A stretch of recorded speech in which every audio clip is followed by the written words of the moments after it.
The incoming Director of National Intelligence, Tulsi Gabbard, sat before members of Congress today at her confirmation hearing and during her opening statement, unprompted, brought up the UAP topic.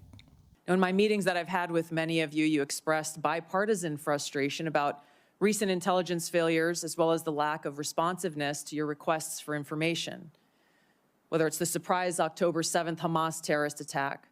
to the sudden takeover of Syria by Islamist extremists, failures to identify the source of COVID,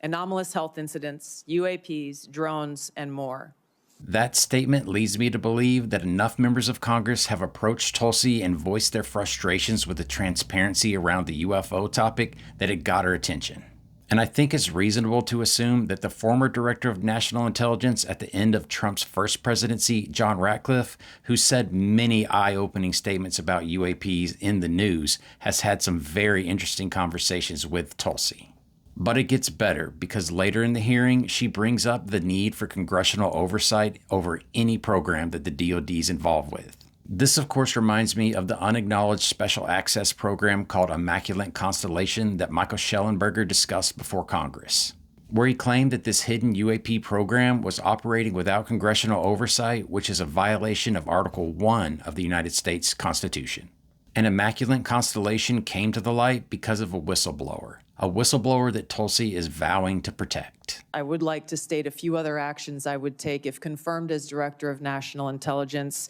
is number one, make sure that we don't have illegal and unconstitutional programs within the intelligence community, making sure that we enact security clearance reform to limit access to our nation's top secrets, make sure that every single person in the workforce understands their rights as whistleblowers and the legal channels to take, which would include coming directly to you as members of Congress, as well as establishing a direct hotline to myself. So now, with Tulsi Gabbard adding her name to the list of high-ranking officials in the Trump administration that are pushing for UFO transparency, I think we got the best shot we may ever have.